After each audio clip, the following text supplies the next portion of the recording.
Hi, I'm David Priemer from Cerebral Selling, and welcome to the email prospecting webinar session with my friend Florin Talulea.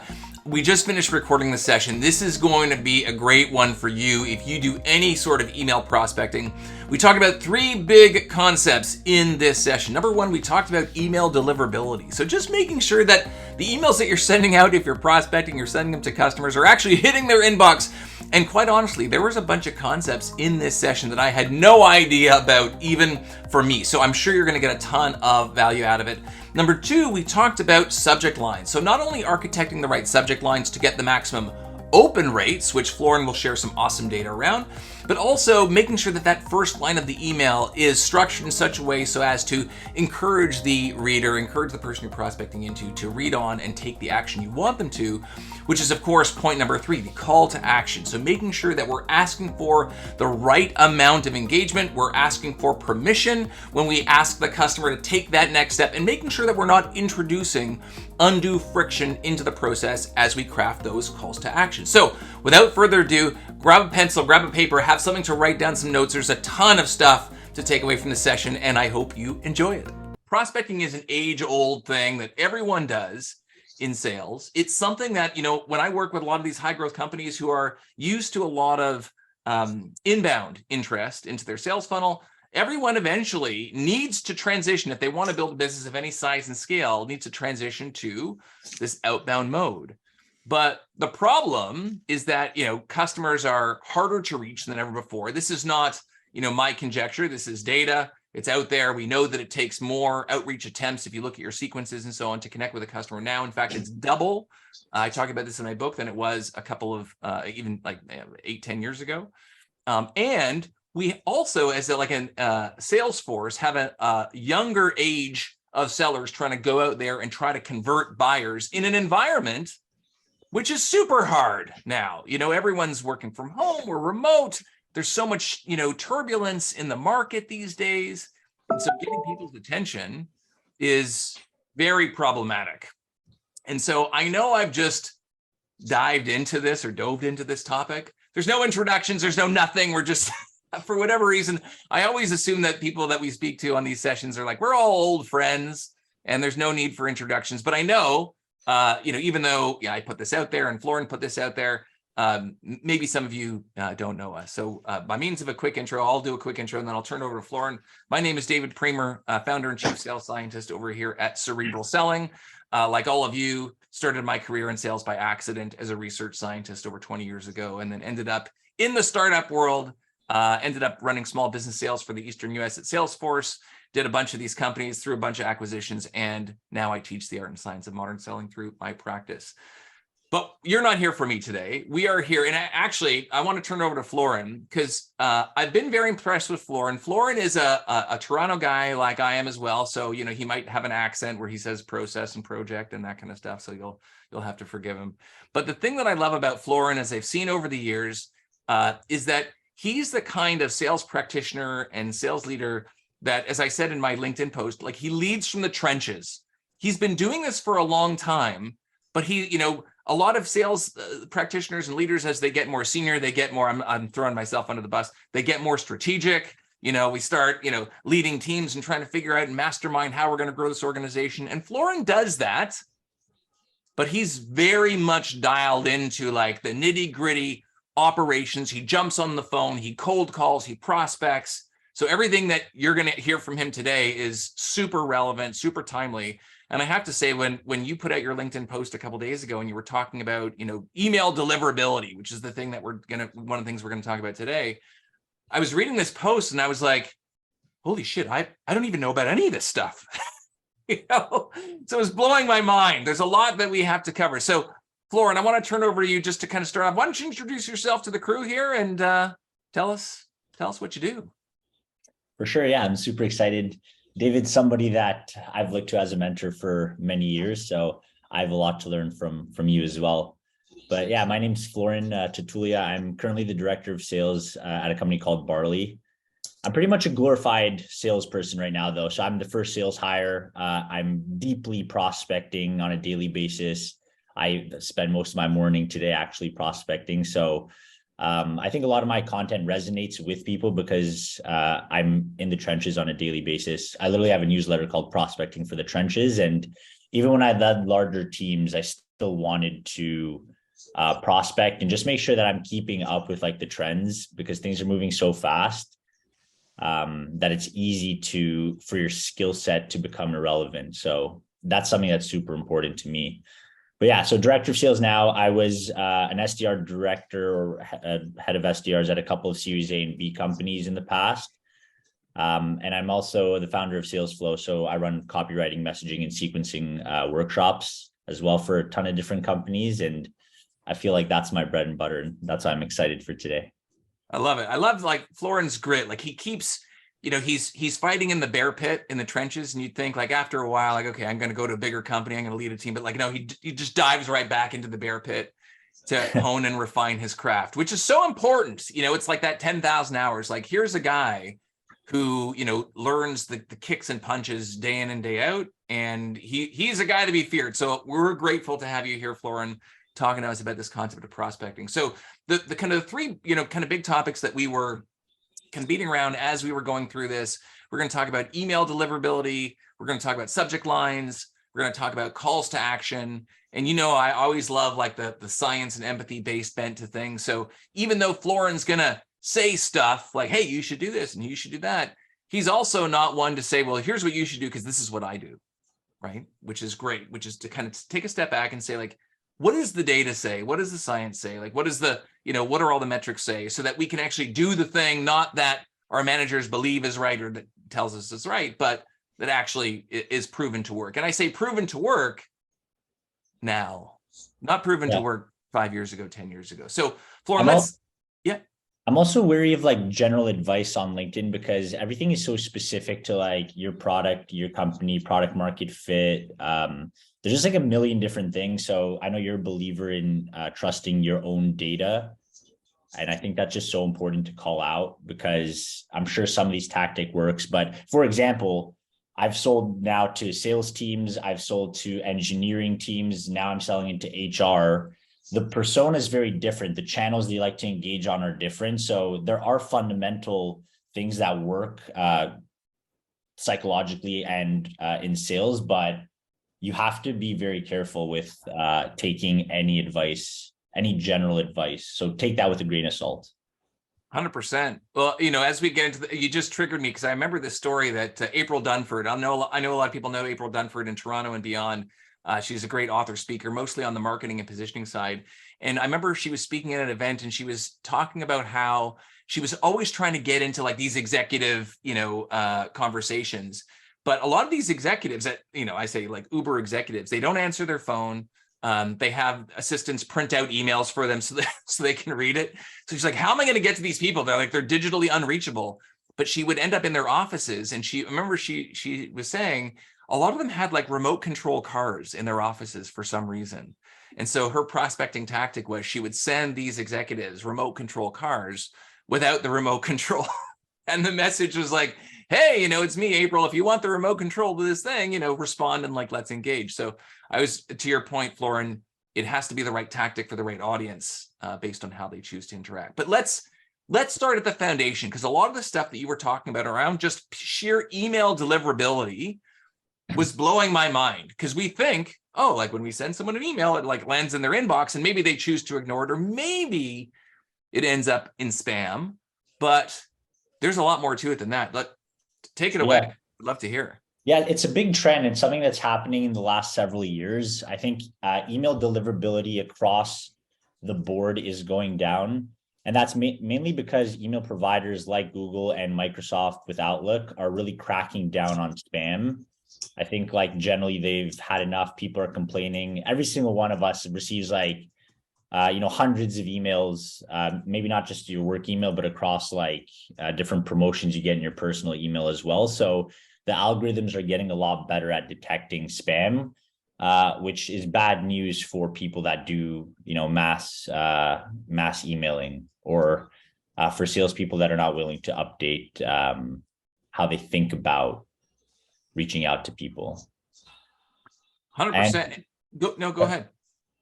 Yeah, this is extremely relevant to smaller companies as well. Like if you work at companies that have well-established domains, like if you're at Microsoft, if you're at Salesforce, this tends to be a bit less of a problem. But I know this is super relevant to someone like me. I'm at a startup right now. We're like 12 people. We don't have a well-known domain on the internet. So one of the first things I did was actually check our domain health to make sure that a majority of our emails are not landing in spam. So we can go over a ton of different things that I've learned, but it was pretty bad. Like it got to the point where before I was even at the company, roughly like 20-30% of all emails that anyone at the company was sending were going to spam. That includes like the co-founders, like sending messages to like VCs, investors. It doesn't matter. Like email deliverability affects everyone at your company. It's not just you as a salesperson or the marketing team. So this is great. So what did you do? Like, how do you solve this problem? And now I'd say, like, if you're an established company with an established domain, maybe you don't have this problem at the domain level. Maybe you have it at your particular inbox level. But if we started from first principles, like, what should we be doing to warm our emails up for our audience?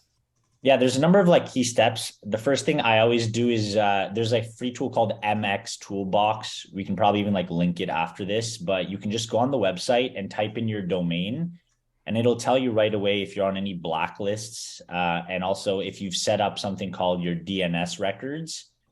There's 3 different DNS records. Most startups, especially if you don't have an IT team, this is not something that anybody really thinks about, and it's significantly hurting um, your deliverability. So we could also send a link there. There's a number of resources online where you can pretty much set up your, it's called your SPF, DKIM, and DMARC records. So whoever's like taking care of your email servers at your company should, if they haven't already done that, should take a look. Mm-hmm. So besides that, so okay, so we Yeah. set that up, and Yeah. then there was what was it called? It was like there was a mail warmer or what was this tool you were talking about? Yeah. Like an inbox warmer. Yes, tell us about that. Yeah. So that's one of the first tools I purchased. The one I purchased was called Mailshake, but there's a ton of them like Woodpecker. Essentially what it does, it's a bot that tricks like email servers into thinking that you actually send emails and get replies. So what they do, the bot sends emails on your behalf and to their email servers, and then they respond automatically to about 30% of all the emails that you send. And that builds up your domain reputation because the system thinks, okay, this person's actually getting replies back Mm-hmm. from people. And then that's one thing that you need to do to make sure you're not landing in the spam thing folder. Gotcha. Okay, so there's stuff we're doing at the domain. Raj actually had a question here. How do you sell your management on caring about email deliverability? I don't know. Like that seems like a. Do you want your emails to be delivered or not? Like, is email important to us? Yeah. I don't know if there's like a big case to be made there per se. If you ever encountered resistance, Florin, with a company saying, "Oh, we shouldn't focus on this." Not resistance per se, but yeah, like think about it. If a sales team is not, if the emails are not even going in your prospect's primary inbox, like that's the math is pretty straightforward there. Like you can't reach your prospects. That's sales impacting significantly. Mm-hmm. So Yeah. I think, yeah, it's a pretty straightforward case to make. The one thing I would also look out for is check your open rates. If your open rates are below 20 to 30% on emails, it actually probably has nothing to do with your subject lines and your email. You're probably going to spam. Mm-hmm. No matter what, most people open emails, even if it's a terrible subject line, you should be getting over 30 to 40% opens, like for sure with any subject line. So if you're below that, you're landing in spam. It's almost a fact. And I do that a lot. Like if I get an email that I just don't feel like opening, or I don't want to read, sometimes just by very nature, like I click open and then delete, like in 2 seconds. Like I don't even read it. So like that technically does count as an open. So yes, I love this idea. Your email deliverability or your email open rate shouldn't be horrific. Some good questions, by the way, and we'll take a couple because there's a lot of the meat of the stuff around subject lines and CTAs, which a lot of people care about. But Scott's saying, hey, if we have an organization, does everyone need the email warming, or it can be something that happens at a domain level? Amanda's asking, how much does it cost in general? What are your thoughts, Florin? Yeah, I think it's like in terms of cost, I think it's usually $40 per user. Mm-hmm. So anybody that's sending outbound emails should be a user on the inbox warmer. It's not just at the domain level, it's like per email address. Mm-hmm. And I'm not sponsored by any inbox warmers. Like I'm just telling you this because I've went through the challenges of landing in spam and how that affects everyone at your company. Obviously, salespeople, it affects them significantly. Mm-hmm. And just maybe a quick question, then we'll get on. But David's mentioning here, and I think you mentioned this in your LinkedIn post, your first email to someone. He's saying, if the first email doesn't include screenshots or hyperlinks, do you have a better chance of kind of having that longer term deliverability than if you had hyperlinks and images? Yeah, so there's like a million things that these algorithms are looking for. Links is definitely one of them. After talking with a few email deliverability experts, I no longer send any videos or include any links in my first email at all. That includes your email signature. That's like the one that people don't even realize. A lot of marketing teams will give you like an email signature which has tracking links on the photo or like a link to your email or something else. That negatively affects your deliverability. Now, what if your first email comes from an email system, a MailChimp, an ActiveCampaign that would have even unsubscribed links as required? Yeah. What do you do in that case? Do you not start with that? I don't use unsubscribe links. You can do like a PS. Feel free to let me know if you want to unsubscribe. I always think that between us, no one else is listening. Yeah. I always think that's a little shady because I want to unsubscribe, and I actually think sometimes people do that on purpose so that I reply and they confirm that my email inbox is actually active. Right? You do need to have that unsubscribe, and in fact, in my email system, it puts it in automatically if you don't put it in. Like through your sales engagement platform or yes. whatever. Yeah. Mm-hmm. Yeah, that's fair. I think I haven't gotten anybody like mad at me yet. So right now I'm either doing it in the PS or like my email is relevant and personalized enough that I'm not sending you like an email drip campaign. Like this email is for you specifically. Mm-hmm. But if someone tells me unsubscribe or like don't reach out to me anymore, I will not reach out again. Yeah. And it's funny, like even though my emails have unsubscribe links, some people every now and then still will reply with like unsubscribe in the body. I'm like, there's a button you can click to do that. Yeah. But look, so this is good. This is all like cumulative. So if you're just starting out, the kind of the domain stuff, the inbox warmer, be mindful of kind of the way that these spam filters will kind of trap your emails. And keep in mind that every layer of additional engagement that you add could potentially result in your your deliverability going down. However, if you're tracking this stuff, like I use my email system and it shows me what the open rates are and it's good. Like it's not horrifically below industry average. So I'm like, okay, great, I'm good. The next thing we do is we move on to things like subject lines. And this is like, you could Google the shit out of, what are the best subject lines to use for open rates and this, that, the other thing. And I have my own research that I've done just in terms of all the campaigns that I've sent out over the years. But I'm curious, what is your point of view, Florin, on subject lines that is the purpose to get the open rate? Is the purpose to get the open rate and the click through? How do you see subject lines? Yeah. Open rates are very important. The best way so first I want to get to like, what is the purpose of a subject line? And it's essentially two things. It's one, to spark curiosity, generate the open, but two, you have to make sure that it's not misleading. I think that's a big one that sometimes people miss. But the overall idea to get high opens is that you want to make the email sound internal. What that means is like, it's something that a colleague could have sent. It doesn't like trigger the BS sales detector for prospects.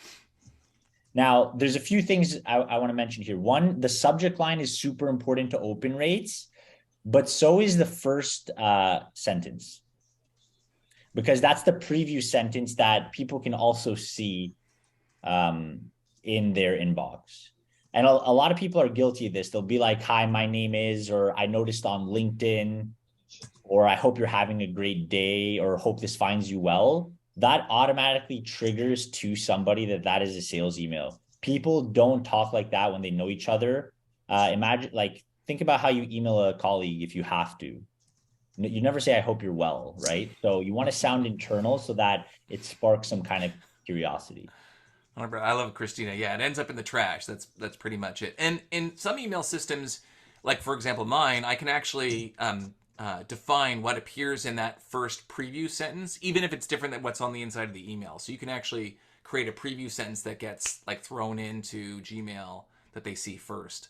But 100%, and can I say, the emails that subject lines that trick people. I remember back at our third startup, we had this email campaign we sent out that had a massive open rate, but also like it was massively infuriating to our customers. And the subject line was, "Are you sitting down?"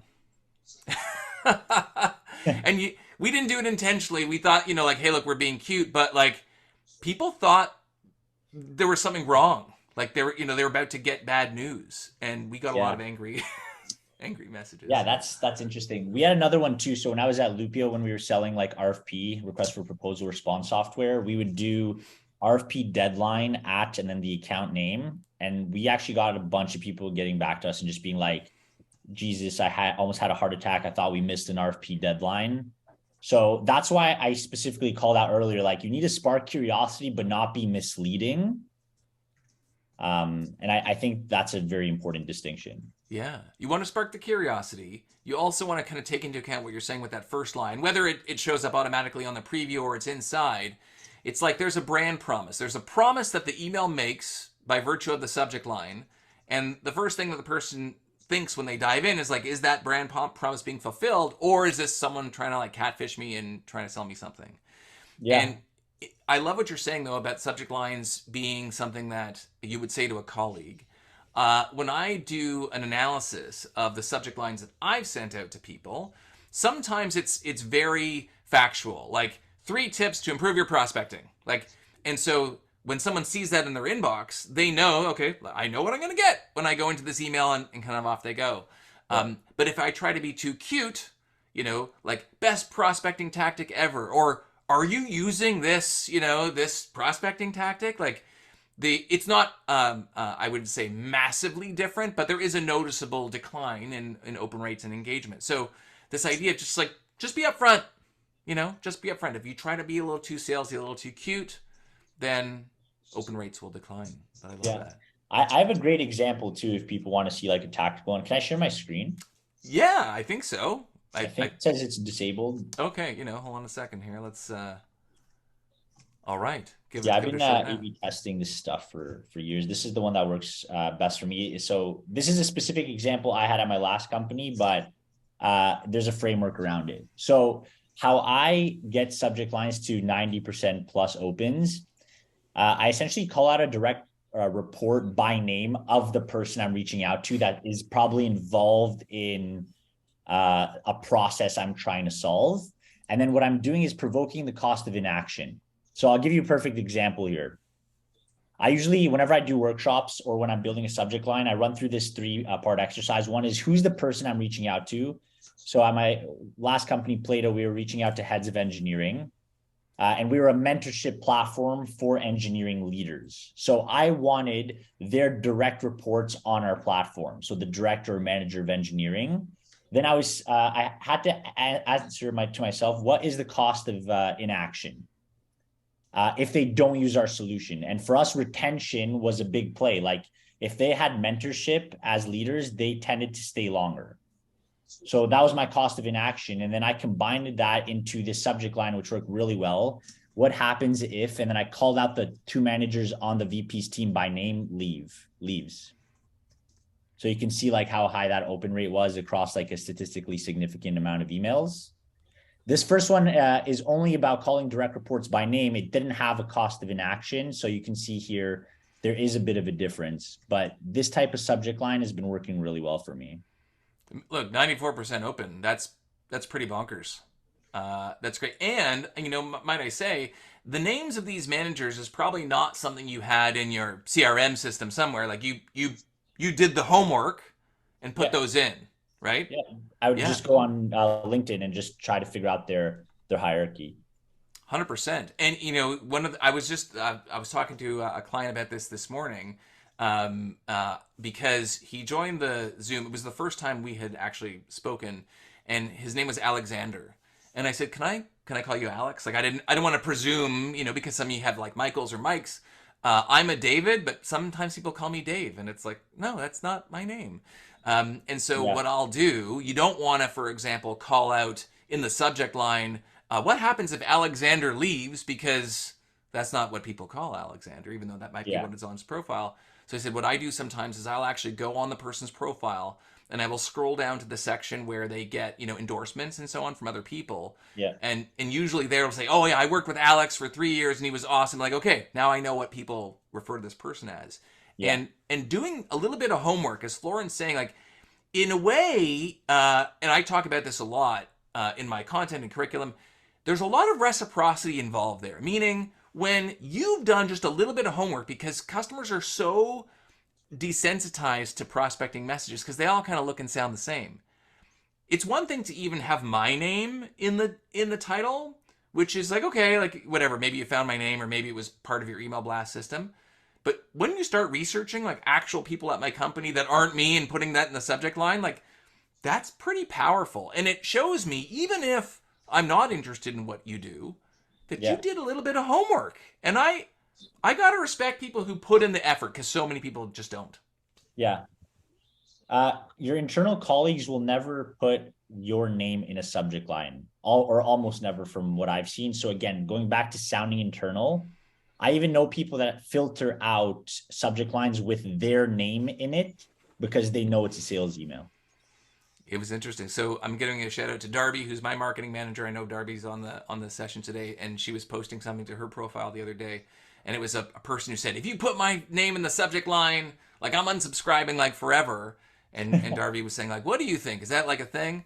And I was like, look, what does the data say? I think the reality is people do put names in subject lines because people are sensitized to respond to their own name, and they wouldn't do it if they didn't increase response rates. And I probably heard somewhere that it does, but I always kind of come back to the data. Some people might be pissed off by it.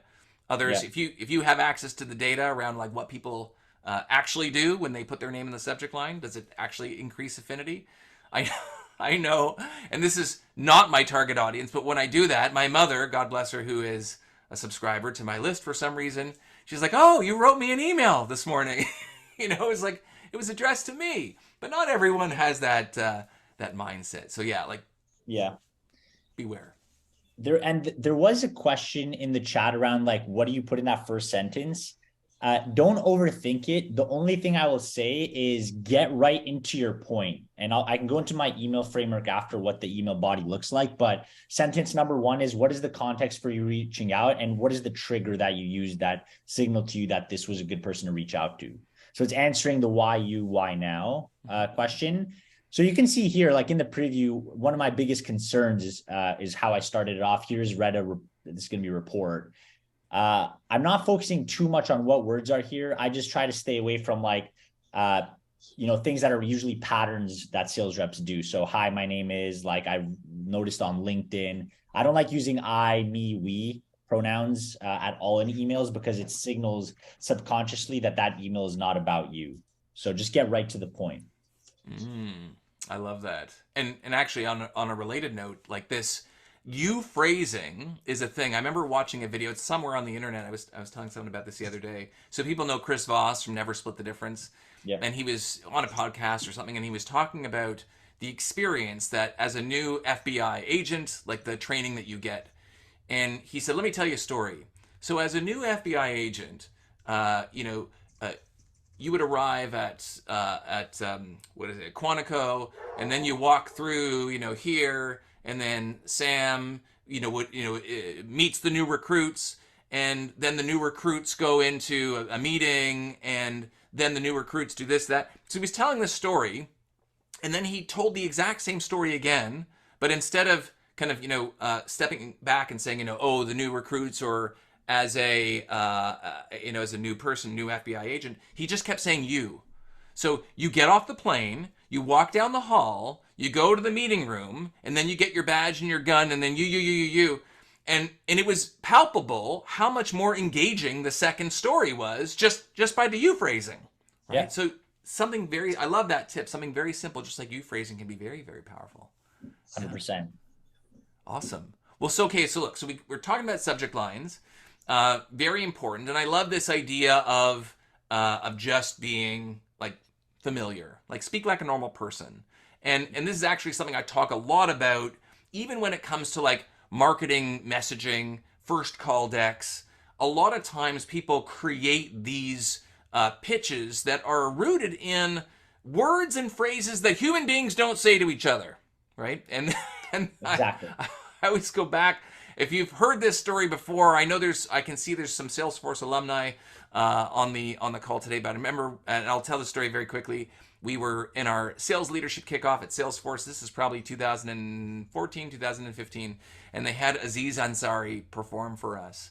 And I didn't know who Aziz Ansari was at the time. I had never heard of him. But so he comes in, he's doing his comedy routine, and he's talking about modern romance, right? Like that's his thing. And he's talking to a room full of like middle-aged, mostly married software people. So his content isn't really landing all that well. So he in the kind of the middle, he starts to heckle the audience. And he actually didn't even know what we did. He's like, Salesforce.com. He's like, what the hell do you guys even, I don't even know. They told me to come here and tell jokes. It's not working very well. Salesforce.com. Like, what do you do? And he doesn't know anyone in the room, right? So he looks down and he says, he's like, you look important. Like, what do we do here? And he points to Parker Harris, who's the co-founder of Salesforce. And of course, he doesn't know who Parker Harris is. So he says, what do we do? And he's listening. And Parker Harris says what we were kind of trained to say, or what it would say on the website at the time. He's like, well, at Salesforce, we help our customers connect with their customers in all new ways, And everyone's quiet because they want to know how Aziz Ansari is going to react. And he erupts in laughter. And he's like, what the hell does that mean? Do your customers know this is like a pyramid scheme or something? Because like human beings don't say those words to each other. So the take-home message is like, if you want to sound human, which is so important, because oftentimes salespeople, marketing people, we kind of flash our sales and marketing badge and say, excuse me, sir, it's okay. I'm going to just be a jerk to you for a little while here. But don't worry, I'm in sales and marketing. We have to use normal sounding language that human beings would actually use. Like, it's almost like the simple way is the easy way nowadays. So I want to continue the conversation and talk about calls to action, because I know I have a point of view on calls to action. I'm sure you do as well. So you have the email, it's open, you've kind of had the brand promise, you do all your good research, and then you say, what do we say? Yeah, there's been studies done by Gong. Most people have probably seen it, but interest-based CTAs are definitely better. You want to facilitate a conversation as opposed to pushing someone into a meeting. To take it one step further, one thing I learned recently from a guy called Harry Sims, who's a director of sales development, he does this thing called permission slapping. So it's essentially asking for permission to send you some form of like valuable content. So I'll give you an example. One thing we could have done at Lupio, selling RFP response software, proposal software, just end off with like, do you mind if I send you our annual benchmark report on RFP trends? Or like, do you mind if I share with you a painless 90-second video of how we do that? The whole idea, and I'm doing this right now too, and you'll just get somebody being like, sure, like send that over. And now at least you're engaged in some form of conversation, hopefully, and you can then ask for the meeting afterwards. So that's what I'm starting to do more of now. And I'm noticing that it leads to more replies because there's no pressure off the bat to get a meeting booked. And I'm actually trying to be courteous and respectful of their time, and it's not pushy. I love, and there's actually quite a lot wrapped up in that. Like the permission, we call it permission slap. Was permission slap? Permission slap, yeah. Yeah. Slap. So the idea is that customers always like their ideas more than your ideas, right? That's why Chris Voss talks about negotiation. He says it's the art of letting someone else have your way. So, and I remember I was giving a talk. It was a virtual keynote to an audience in Italy. And so it was this big, like, virtual, online thing. and we were in this virtual green room, and it was me and this fellow. His name is Jack Cambria, who's an ex-NYPD hostage negotiator, similar to, I tried not to mention Chris Voss, I didn't want to offend him. So we're in this like virtual green room together, and we were just kind of chatting, and he was saying, hey, look, when you're in a negotiation or you're in a selling situation, like it always has to be their decision. Because he's like, look, if I'm trying to negotiate, let's say there's a person who's on the roof of a building and is going to jump. So there's a jumper, and they call me in to negotiate, right? Like that's part of what we do as well. He's like, look, I'm on the ground. All I can do is say stuff. I can't push the person. I can't move their feet for them. It has to be their decision to take a step back. So he's like, I have to make it their idea to step off the ledge. And when we make things other people's ideas, it increases their level of commitment to it. Even something as simple, I was talking about this in the context of sales coaching this week. So I was talking to a bunch of leaders and said, sometimes when we're trying to inspire our teams to get stuff done, we say, Florin, I believe in you, man. Like, you can do this. Like you got to make 100 calls a day. No problem. You got this, Florin, right? And I'm trying to like pump up Florin. But that is actually not as effective as saying like, Florin, do you got this?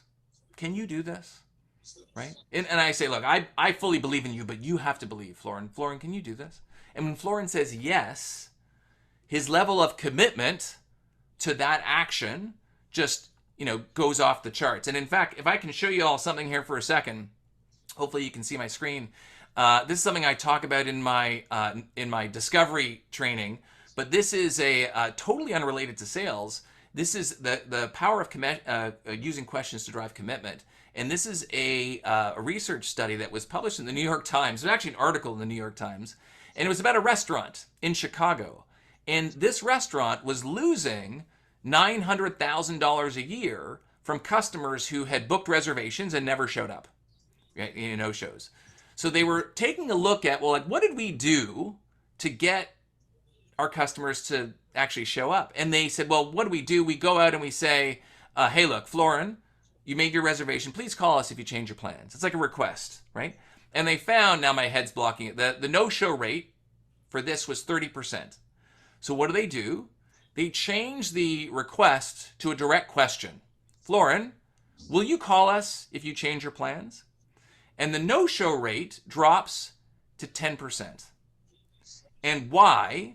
It's because when I ask you, will you call me if you change your plans? And you say yes, you now identify as a person who calls people when their plans change. Like this is not like black magic. This is like a psychological principle. I now, like cognitive dissonance, I see myself as this kind of person and I need to act in a corresponding manner. So back to what Florin is saying, when I permission slap someone and say, can I send you this?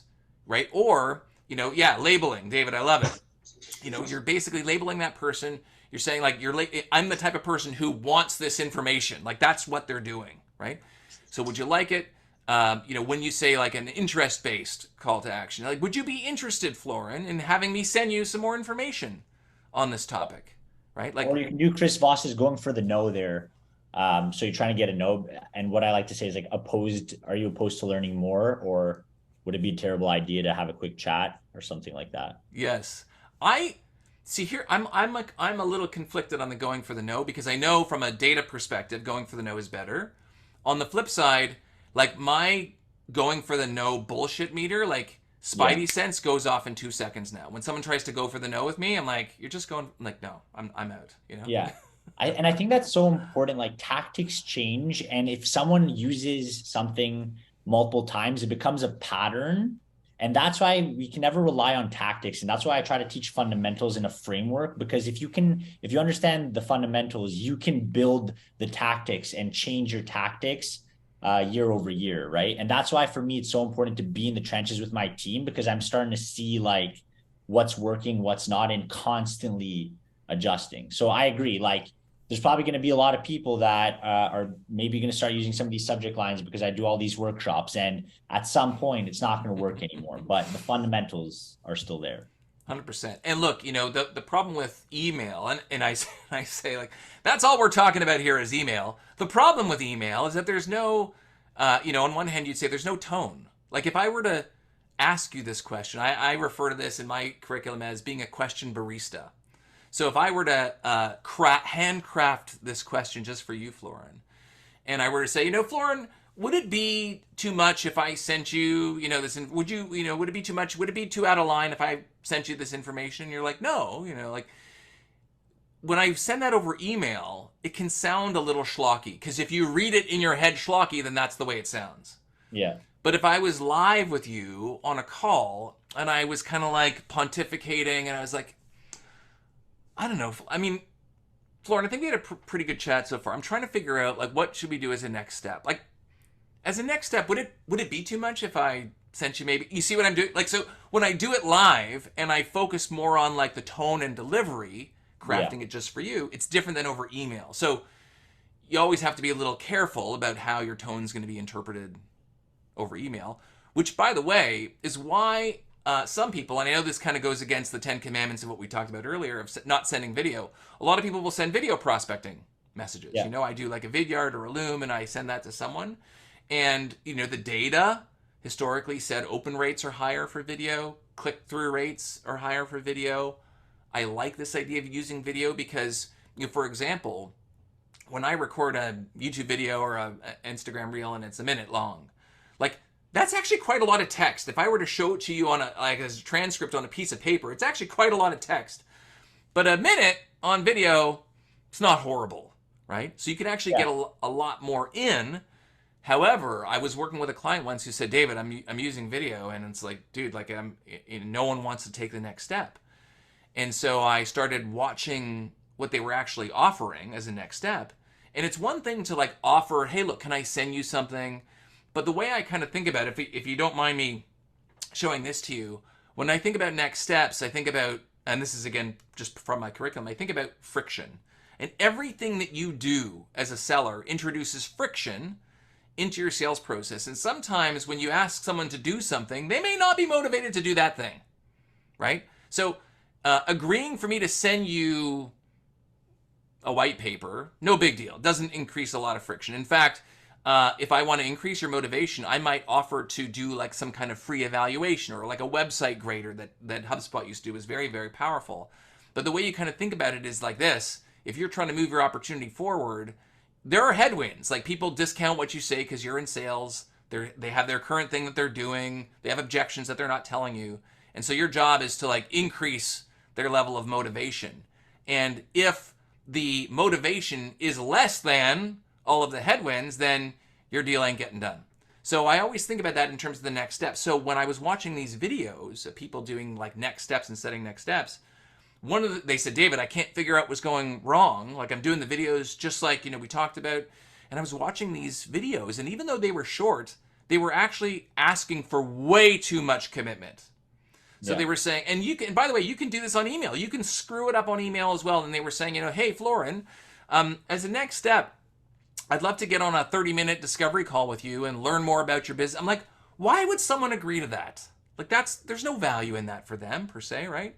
Yeah. So I say like, be careful when you're asking for the interest, make sure that what you're asking for is right size. I don't know, Florin, do you have a point of view on what am I actually asking for if I'm gauging your interest? Yeah, you're just like, you're asking for interest. Is this something that's in your realm of what you're thinking about, of your top priorities? That's all it is, right? It's just the interest. That's all you want to find out. And then if they're interested and they respond to you, I feel like psychologically you kind of opt into the conversation and you're more willing to have that talk and get on a call after that happens. 100%. Yeah. And I think a lot of people, especially, and we're talking about email here, but I would say, and hopefully maybe you agree, the same thing applies on LinkedIn. A lot of people prospect on LinkedIn. The good thing is you don't really have to worry about deliverability with LinkedIn. But it's the same thing. Like you're reaching out. There's no subject line, but you could still be reaching out cold, and you're promising something at the end. And so as far as like what's the call to action, you don't have to have everything wrapped up in that initial outreach. It can just be like, hey, I did this, I noticed that. Are you interested in X? And that's it. I don't have to send you a link. I don't have to send you a document. I don't have to send you anything until you say yes. And then I Yeah. have my second sequence where I follow up with. Well, here, so two examples from, so this stuff's from Harry, but the permission slapping stuff that he does.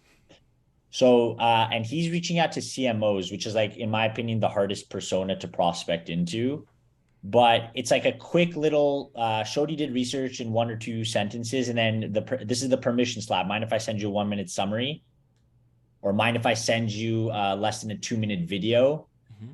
But in the first sentence, you're just making some kind of observation and setting the context. And you can see here, he was like booking a ton of meetings with a very difficult persona because he's not asking for much. He's asking for interest and permission just to send them some kind of valuable content. Mm-hmm. And what I tend to do, sometimes I'll connect with someone, and the first step that I have is like, hey, we actually just built this like benchmark report that I thought you might find helpful. Like, and you're not asking for anything in return. Sometimes you just have to give to people and not just ask. Mm-hmm. Do you ever, in this case, because this looks like it was over LinkedIn, right? Yeah. So if you're doing this on LinkedIn and they say like, yeah, do you send it through LinkedIn or do you ask them for their email address so you have that? I would just do it on LinkedIn. If they're already communicating with you on a channel, it shows that they're okay to do that. So I would just stay there. And then at some point, they're either going to ask you more questions. So like, look, Daniel, for example, can you give me the gist via text, for example? Mm-hmm. And then try to get them on a call after you've engaged in a little bit of dialogue. Yeah, I love it. And you kind of touched on this just a few moments ago. Different personas, right? Like you said, CMOs are some of the hardest people to get on, with engineers, executives. This isn't like what is it? Anchorman, where like 60% of the time it works every time. But what advice do you have for kind of persona-based outreach or CTAs? If there's folks here that are listening that are saying, yeah, I mostly sell to sales leaders or marketing leaders or engineers, how might you recommend they moderate their approach? So I think the most important thing is interviewing like your prospects and buyers at your company. You're selling to VP of engineering, go talk to your VP of engineering, your directors of engineering, be like, what do you respond? Do you ever respond to cold emails? Like, what are the top 3 things that you're focusing on right now? I literally even I was building emails for CEOs. I went back to my old CEO and a couple of other CEOs, and I was like, hey, like, does this messaging resonate with you? Like the story that I'm trying to tell? And then they would tweak it for me and be like, no, like this, we wouldn't like use this type of like language, or this is not like a top priority right now in this type of environment. So I always go to the personas. I try to find like, where do they live?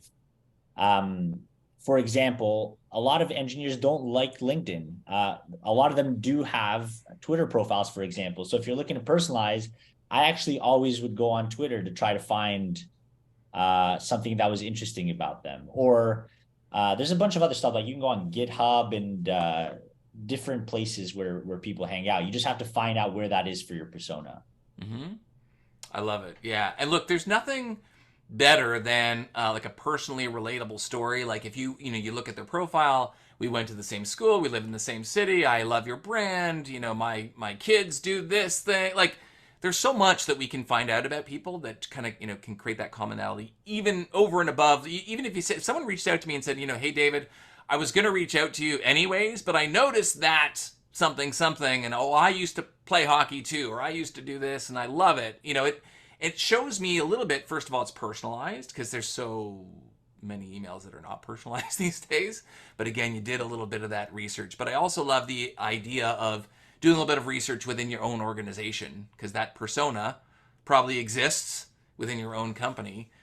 Even if you're doing something like, referencing, oh yeah, I was talking to my CFO the other day and they were telling me they struggle with A, B, and C, or, there's lots of ways of creating that commonality. Just to answer a question in the chat, because I have another one here, is around like, how do you connect with people on LinkedIn? One, this is pretty much across the board. It's been proven that no connection, like saying nothing in your connection request, is probably best. It's about a 70% connect rate, depending on your persona, to be fair. Like engineers some engineers at my company don't even have LinkedIn. So that's why like it's so dependent on persona. But if you're not going to send a blank connection request, what I like to do is actually direct them quickly to my email and just say something like, "Hi, Ryan. I just sent you an email regarding mentorship," or a keyword that I have in the subject line. Thought I'd put a face to the name. But those are, for me, the only two options. I don't try to pitch anything. I don't make it self-serving in any way. Just be very to the point. And I love this, but I would also say that make sure that your LinkedIn profile is also complete and up to snuff, because I Yeah. have a bit of a double-edged sword because I work in the sales space. I have a lot of BDRs, for example, and business development people who reach out to me because they want to follow my content, but also they want to prospect into me. So, before I accept the invite, I go to your profile. I'm like, is there a picture? Do you work for a lead generation service, for example? Like, is there something weird about this? And sometimes I won't accept it if I don't see that there's some credibility on your profile as well. So I would say, for those of you, put a face to the name is important and really good, because again, a topic I talk a lot about is this concept of abstraction, which is like, simply put, people hate you because you're in sales. Okay, you're the enemy. You're less than shit to them, and you're not a human being. Okay, let's just start. It's like you're the jerk that just cut them off in traffic this morning. Okay, you're like this faceless person, and in order to be seen as someone, you need to be able to kind of put that face to the name. I'll tell you like my very quick abstraction story. People are familiar with. I know you didn't know Knight Rider. God knows why when we were talking about it at the beginning, but I'll give you a pass on that. Andre Agassi. People know Andre Agassi. You can give like a thumbs up. He's a tennis person. Anyway, so he was giving this he was giving this talk at this lunch event at Dreamforce one year. So I went to this lunch, and he was talking about, at that time, Serena Williams was, I think, kicked out or disqualified from the U.S. Open that year for I don't know if you remember, there was like a little bit of a scandal, like for being coached from the sidelines. Apparently you can't coach from the sidelines. And so they were asking him on stage, it was an ESPN reporter, did you, what do you think of this whole Serena Williams thing? And he's like, oh, this is ridiculous. Serena's a wonderful person. I know her really well. She would never do anything like this. And he's like, besides, I've been thrown out of, tennis matches for doing far less. And he says, so now the ESPN reporter's like what? Like, what did you do to get thrown out of a match? And he's like, well, I was playing this tournament in San Jose one time, and I was playing this unranked player, and I was beating him pretty handily. And then he comes back in the second set, forces a tie break, and then wins the set. And I was so angry. I took, when I was crossing, I took a towel and I kind of put it to my face, and I swore. Like, I called myself a name. I said something I'm not supposed to say. Now, in tennis, apparently you're not supposed to swear. So the line judge kind of hears this, walks up to the umpire and says something to them, and he says, "Mr. Agassi, can you come over here, please?" So he says, "Mr. Agassi, the line judge said that you said this word. Did you say that?" And he says, "Yeah, I said that. But I was just talking to myself, and I had my towel on my face." And he says, "Well, Mr. Agassi, you're not allowed to say those words. So this is your warning. Please don't do it again." He's like, "Okay, fine." He walks back to the line, and he has to walk around the line judge to get to where he's going. And as he's walking around the line judge, he says to the line judge, "You're a dick." So the line judge walks up back to the umpire. Umpire calls Agassi over and says, "Mr. Agassi, the line judge said you just called him a dick. Did you do that?" And he's like, "Yeah, I did, because he's a dick." And so I'm sorry, Mr. Agassi, you cannot use that language anymore. And so, this is your final warning. I don't want to have to throw you out, but you can't do that. He's like, fine. So Agassi goes back to the line, and the line judge is walking back. And as the line judge is walking around him to go back, Agassi turns to him and says, "You're still a dick." So the line judge goes back up to the umpire. The umpire says, "I'm sorry, Mr. Agassi," and he disqualifies him from the tournament. And so everyone in the audience is laughing, and the reporter's laughing. He's like, "Oh my gosh, that's hilarious." And what does the reporter say? "Did you ever see that line judge again? It would be funny, like if you're at another tournament and the same line judge was there." And what does he say? And we'll wrap it up here. He says, he's like, "I don't even know who that guy was. He was like a faceless line judge to me." And the reason, now I'm going to get all serious again. And the reason is because he doesn't see that line judge as a person, right? Like it's the equivalent of like the sleazy salesperson just trying to sell me something, right? So if you are going to use email, if you're going to use LinkedIn, make sure that your persona is built out so they see you as a person. Even in your header line, like putting your interest, picture of you and your dog, whatever it is, humanizes you and will help avoid this layer of abstraction. I have tons of content on this. It is scientifically proven. I talk about it in my book. So take home message here as we kind of wrap up, we get to the top of the hour. There's a lot of love, by the way, for Andre Agassi in the in the feed here, which is great. So we talked about, number one, deliverability. Make sure that your shit can get delivered into your inbox, into your customer's inbox by making sure that you're warming it up, that you're not doing the things that are going to trigger the spam filters, that there's things on your domain that tell your customer that your email is safe. Number two, we talked about subject lines. So making it, I'm just doing this from memory, first of all. So tell me if I'm doing something wrong. Personal, colloquial, to the extent that we can talk about, some naming names within the customer's organization. I mean, I'm not saying Florin saying that's a requirement, but it can absolutely help. Talking about the cost of inaction and just getting right into it. When you get the email, keep it simple. And then from the permission, in terms of like the call to action, the interest-based calls to action, the asking the permission slapping the customer to offer to send them more information, really important as well. Did I miss anything there? No, that was a great summary.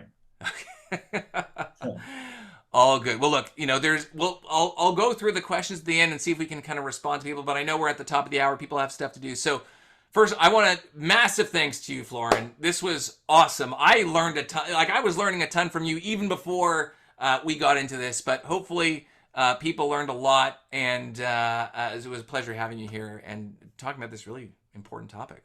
So thank you. Yeah, thank you. Yeah, if people want to connect with me on LinkedIn, I put out content quite a bit. And feel free to reach out to me if you have questions.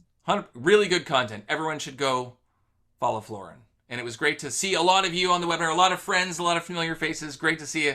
We'll do this again sometime soon, but until then, wishing you all the best and good luck with your email prospecting.